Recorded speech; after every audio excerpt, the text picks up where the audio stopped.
Look carefully. The boy is crying his heart out in the snow. The person beside him holds him tightly but can't stop him. His best friend is even acting like a madman, running desperately through the freezing snow, stumbling and crawling in utter despair. What on earth happened? The scene shifts as the principal coldly announces, "The best student among you has died." Some even got into physical fights in private, accusing each other of being the murderer. Noses were bloodied from the blows. Yet the top brass of this century-old prestigious school sat in their luxurious offices, scheming how to shift the blame elsewhere. Can you believe it? What drove this gifted young man to his death was none other. The story starts a few months ago. This is the most elite all-boys prep school in the US. Only the rich and powerful can get in. It looks glamorous on the surface, but the rules are enough to drive you crazy.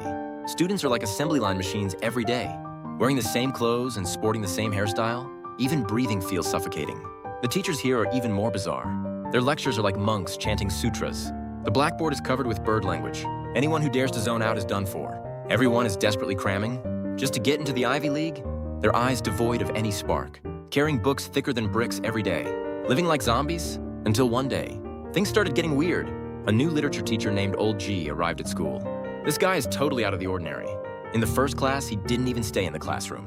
He just called all the students out to the hallway, formed a circle all mysterious. Pointing at the old photos on the wall, he said, "Look at these people, they were once as young as you, but now they've all turned into fertilizer in the ground. So life is short, my friends. You gotta seize the day, don't waste your time." The students were completely stunned.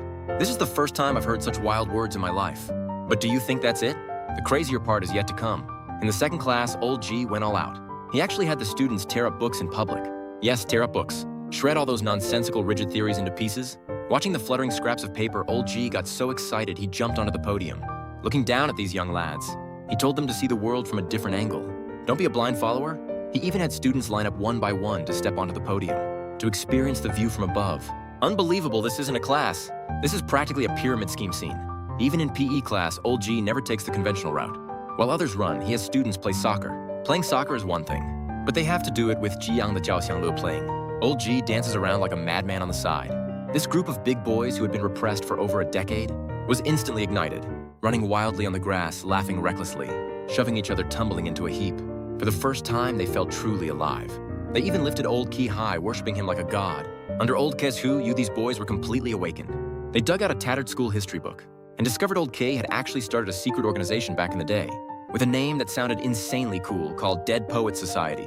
So on a dark and stormy night, these reckless kids, wearing black robes and holding flashlights, sneaked out of the dorm like thieves, sprinting through the foggy forest, finally ducking into a hidden shabby cave.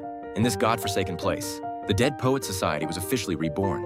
Here they didn't memorize words or grind through problems, but munched on apples and nibbled cookies. Take turns reading those passionate verses. Someone plays saxophone. Someone tells ghost stories. Totally wild. As courage grows, things start spiraling out of control. Charlie, this guy, is downright reckless with lust. He actually published an article in the school paper, demanding the school admit girls in the name of the Dead Poets Society. The guys were stunned. Even crazier at the school-wide assembly, right in front of the headmaster. He actually got an old-fashioned phone, pretending it was a call from God, saying even God agreed to admit girls to the school. The principal's face turned green with anger. The consequences were predictable. Charlie was called into the office and spanked hard. It hurt so much he grimaced. But the kid didn't regret it at all. He even bragged about it to his buddies when he got back. Meanwhile, Neil was also going off the deep end. 他一直有个演员蒙丹家里死活不让. He always had a dream of being an actor, but his family firmly opposed it. Old G's words completely set him free. Behind his controlling father's back, he secretly auditioned for the male lead in a play. Guess what? He actually got the part. On the day of the performance, Neil wore a crown of thorns. Dressed in bizarre costumes, he stood at the center of the stage. The spotlight shone on him. The audience below was completely stunned. As soon as the performance ended, thunderous applause erupted. The brothers cheered madly for him from below the stage. Neil smiled like a child who had just won the whole world. But no one could have expected. Life's cruel blow would come so fast. The moment Neil stepped off stage, he saw the person he least wanted to see. His devil of a father. The father's face remained dark throughout not uttering a word. His gaze was as cold as ice. 连衣服都不让他换. They didn't even let him change his clothes. They dragged him away from his brothers without hesitation. Back home, his dad issued an ultimatum straight away. You'll be withdrawn from school tomorrow and sent to a military-style boarding school. You will study medicine in the future, no excuses. Neil tried to resist, but facing his father's absolute patriarchal authority, he couldn't even utter a complete sentence. The last light in his eyes was completely extinguished. Late at night, everyone was asleep. Neil alone, bare-chested, slowly walked to the window and pushed it open, letting the icy snowflakes blow against his body. He took out the thorny crown from the stage. and slowly placed it on his head, like a martyr about to be sacrificed. Then he walked to the desk, pulled out a key from a cloth bag. At this moment, his father suddenly woke up. As if sensing something, he hurriedly put on his clothes. His mother also followed with a worried face. They searched everywhere for Neil's shadow. In the end, on the floor of the study, they saw a smoking gun. The mother let out a piercing scream. The father was scared out of his wits. The obedient son was gone forever. Neil's death triggered a magnitude 12 earthquake. The school wants to preserve its century-old prestigious reputation. They decide to find a scapegoat. The principal sits in his office and slaps his thigh. This blame must be pinned on the unruly old Keating.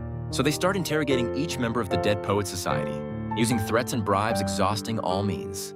Cameron is the first to crack and becomes a traitor.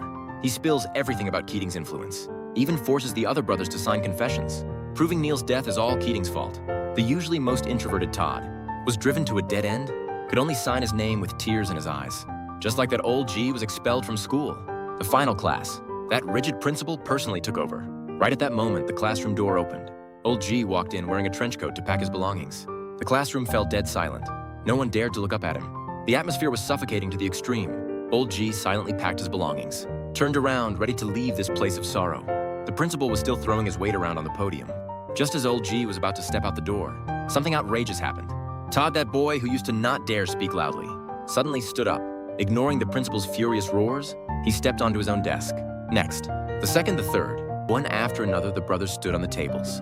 In this most rebellious and unruly way, they paid tribute to the teacher who changed their lives. Old G looked at these boys standing on the tables. With tears in his eyes, he said, "Thank you, kids. So the cruelest thing about this movie isn't the tragedy, but that final detail. Once the seed of freedom is planted, it can never be stifled again."